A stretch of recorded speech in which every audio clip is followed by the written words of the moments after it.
Hi guys and girls, I'm Obsidian Ant and welcome back to Elite Dangerous. Today I'm going to take another look at the upcoming features of Chapter 1 of Beyond. In a second livestream, Frontier have revealed new information on what we can expect from this update, so here is a close look at all those details. So in the video clip here you can see a new planetary tech. Unfortunately, due to time constraints, Frontier did not visit the surface of the planets here, but these great flybys really do give a great impression of what these new planets are going to be like. As you can see, the colour variation has been greatly improved, and it's truly a step away from the beigification that has been hitting us in recent years. These new changes to planets affect rocky worlds and metallic worlds.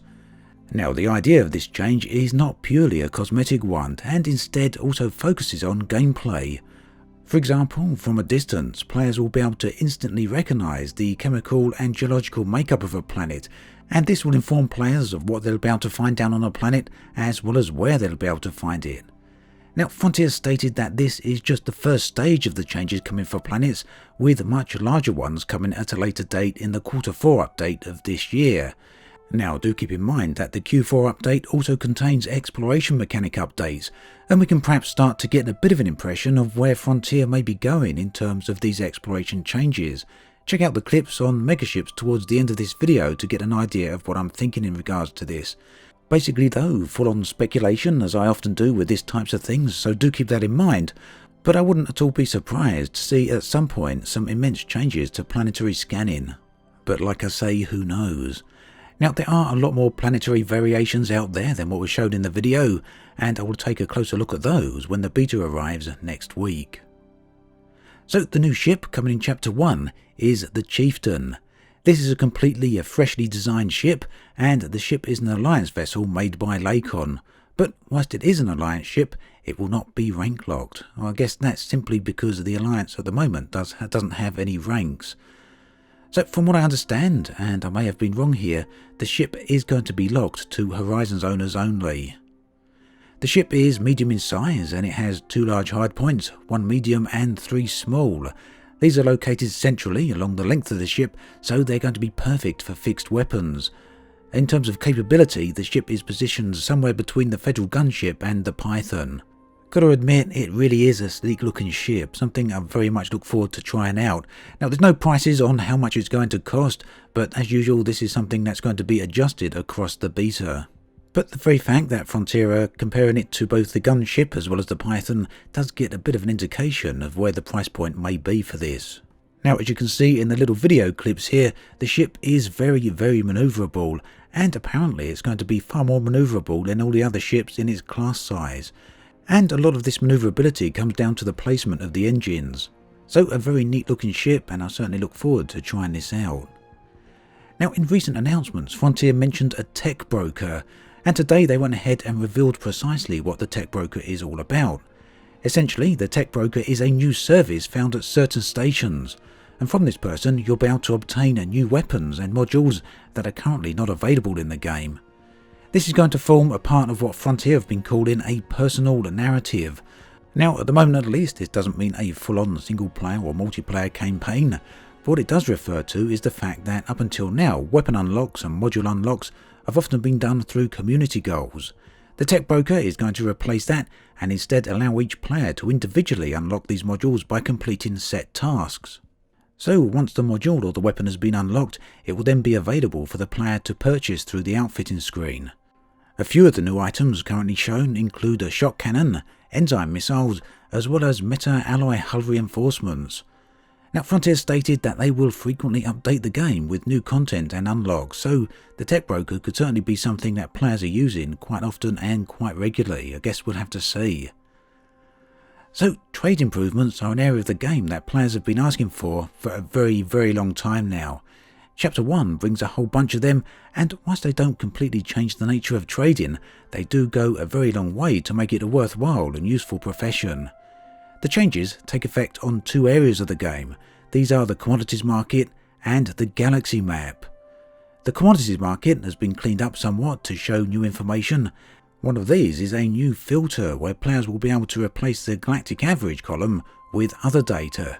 Now this data will be obtained from other stations that players have visited, and it will also be backdated to include all systems that you have visited since you first begun the game for the very first time. Now to obtain new trade data, you can either dock at a station or you can scan a nav beacon. When you do either of these two things, you'll get all the trade data for that system and all markets within that system. You'll then be able to see this trade data in real time regardless of your location. Now using the commodities market filter, players will be able to display the data from a chosen system market and then compare that to their current location. So basically you'll be able to work out what trades are profitable and which ones are not, and you'll also be able to filter that by import and export. There's also some really extensive changes for trades coming to the Galaxy map, and this comes in the form of a bunch of new filters. The main filter, now enabled through the map filtering screen, enables trade data on the galactic map, where players will be able to search for markets for a specific commodity or even just a commodity type. This data will then be visually represented on the galactic map by icons which show which systems export or import the said commodities. Whilst the icons will be limited to a set range, currently 40 light years, of your current location, but trade data as a whole is not going to be limited to any range, and you'll be able to see it right across the other side of the galaxy. You're then going to be able to drill down into that data to show price and availability, and therefore find the most profitable trade routes.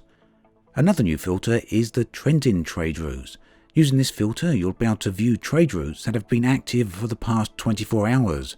This filter has two settings. The first is commercial trading, i.e. trading done from system to system by the background elements of the game, or I guess you could say NPCs. The other setting is commander trading, which will allow you to view trading routes other players have established during the past 24 hours. You can obtain this data by docking at a station and clicking on the Purchase Trending Data option on the Galaxy map. So yeah, that's some pretty significant changes to the game, and they're going to go a very long way to make trading a potentially great profession. I'm going to be completely honest here and say that up until this point at least, trading is something that I've generally avoided. I just don't find it all that interesting, and the lack of information in the game for it has been a real hurdle for me. But it seems that all is going to be fixed in this update, so it's something I'm very much looking forward to trying out. Whilst it's also true to say that some players will no doubt still use EDDB for this type of data as well as other websites, it nonetheless makes things far more interesting inside the game, and it's basically going to allow players to have the ability to build up their own personal trading databases directly within the game. Now, a really surprising change to the game that was shown off in the live stream was a rather extensive update to the gameplay surrounding megaships. Currently, there's very little to nothing to do around megaships, save for scanning data points, which can often reveal interesting stories nonetheless, and some of them really are quite good. However, yeah, there's not a whole lot to do around megaships beyond that. However, all of this is set to change with a new scanning and interaction system. Upon arriving near a megaship, players will receive a new message into their info panel at the top right, informing them to use their data link scanner on the newly detected structure they've just come across. Now, once you've done this, you'll be greeted with a great new graphical effect as your ship starts scanning the structure in front of you, or in this case, the megaship. And once it's complete, all interaction points will be highlighted with a blue glowing colour. Interaction points include such things as comms arrays, turrets, and cargo hatches, amongst other things. A second scan can then be performed on these access points or these interaction points, revealing further information. For example, on the cargo hatch, a limpet access point will be revealed. Now, using a manifest scanner on the cargo hatch will reveal the contents of the cargo hold, and you can use a limpet hatch breaker to open the hatch and steal the cargo. So yeah, that's right, you're going to be essentially able to pirate the megaships. Now when you do this, it's going to trigger the megaship's defences. They're going to be a bit on a cooldown, so they won't activate straight away, but it will become hostile to you.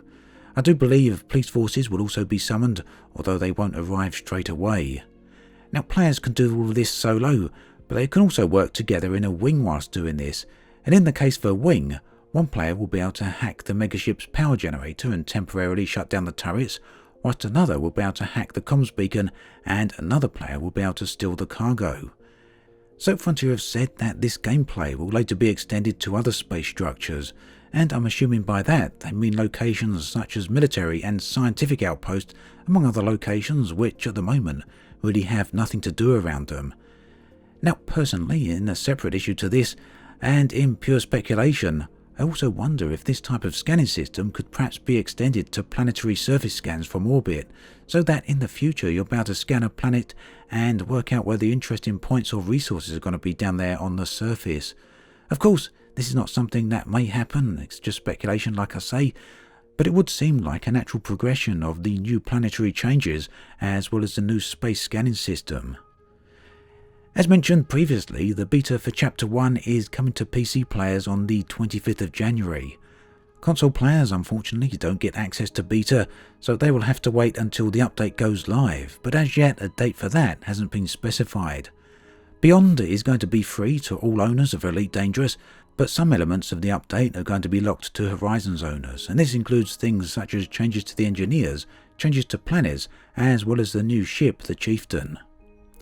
So then, that brings us to an end of this video. As always, thanks for watching, and I'll catch you guys and girls next time.